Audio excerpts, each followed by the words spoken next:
Participate করতে পারি আমরা, সেটা একটা ধারণার ভিত্তিতে ওনারা আমাদের কালচার, যে ইলেকশনের যে কালচার, সেই কালচারকে বিবেচনায় নিয়ে ওনারা এই মহড়াটা আয়োজন করেছেন। আমার মনে হয়েছে সাধারণভাবে আমাদের নির্বাচনে যে ধরনের ঘটনা ঘটে বা যেভাবে নির্বাচনটা পরিচালিত হয়, অল কনসিভেবল ডাইমেনশনস বিবেচনায় নিয়ে ওনারা মহড়াটা আয়োজন করেছেন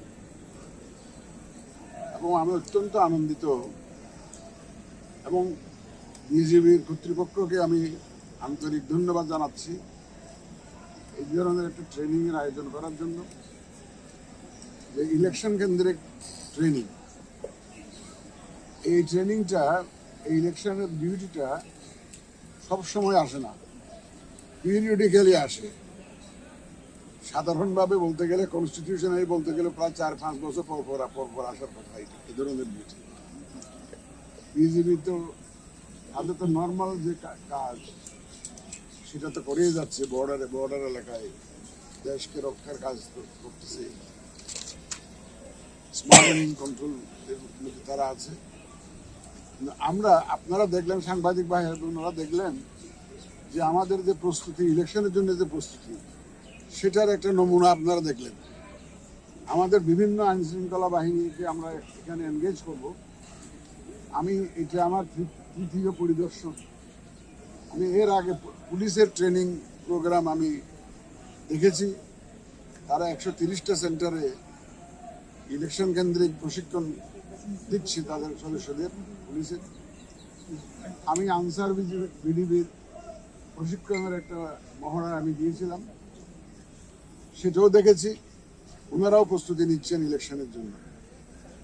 আজকে বিজিবিরটা দেখলাম। আমাদের প্রত্যেকটা আইনশৃঙ্খলা বাহিনী যে কমিটেড এবং তাদের যে একটা বলবো যে প্রস্তুতি এবং তারা যে একটা দায়বদ্ধতা জায়গা থেকে তারা যাতে সঠিক দায়িত্বটা সঠিকভাবে পালন করতে পারে, সেজন্য তারা তাদের সদস্যদেরকে তারা তৈরি করছে।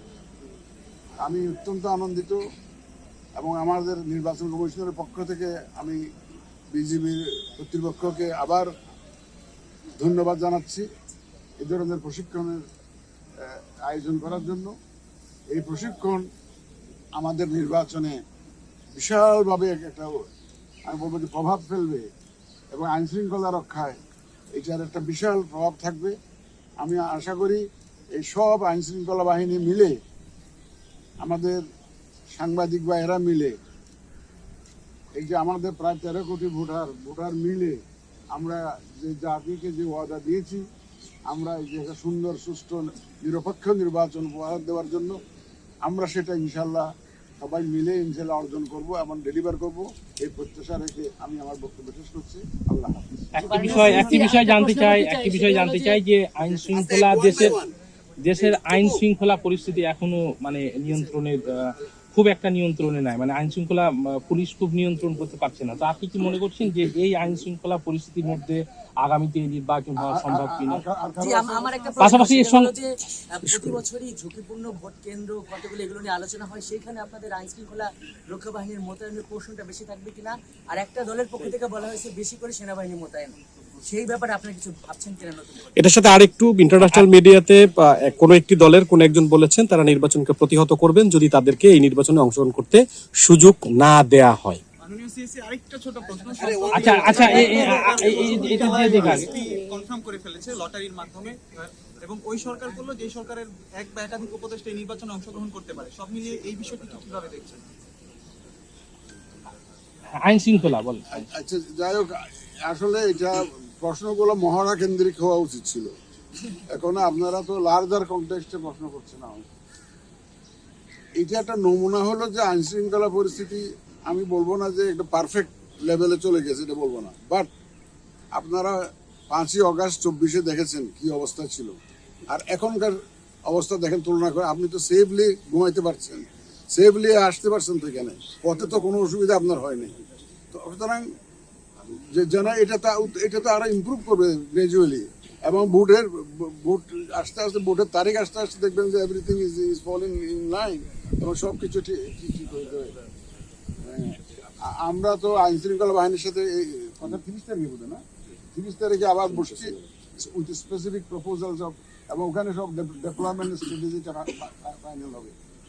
এবং আপনারা দেখবেন যে সব কেন্দ্রে আর্মি দাবি করছে। দেখেন পুলিশ আমরা ধরেন 2 জন পুলিশ দিতে পারি, 3 জন আনসার দিতে পারি, আর্মি 1 জন 2 জন এরকম দেওয়া যায় না। আর্মি তো তাদের একটা কন্টিনজেন্ট হিসেবে তারা মুভ করে। তবে আমরা এই ব্যাপারে সম্পূর্ণ ওয়াকিবহাল এবং সচেতন, যাতে শান্তি শৃঙ্খলা যাতে রক্ষা করেই আমরা যাতে নির্বাচনটা সুষ্ঠুভাবে করতে পারি। আর যারা প্রতিহত করার ঘোষণা দিচ্ছে, যারা সব ধরনের ব্যবস্থা আমরা নিব, যাতে কেউ সহযোগিতা লাগবে, আপনাদের সহযোগিতা লাগবে, সাংবাদিকদের সহযোগিতা লাগবে, দেশবাসীর সহযোগিতা লাগবে, ভোটারদের সহযোগিতা লাগবে। সবাই মিলে এই ধরনের সিচুয়েশন, অনাকাঙ্ক্ষিত সিচুয়েশন আমরা প্রতিহত করব, এবং ইনশাআল্লাহ অনাকাঙ্ক্ষিত সিচুয়েশন হবে না। মানুষ তো সবাই বুঝতেছে যে সবাই তো সুন্দর নির্বাচন চায়, রাজনৈতিক দলগুলো ওয়াদা দিয়েছে তো জাতির কাছে সব যে তারাও তো সুন্দর নির্বাচন চায়। সুতরাং সবাই সহযোগিতা নিয়ে আমরা ইনশাআল্লাহ একটা সুন্দর নির্বাচন চাই, আমরা সফল কাম হবো।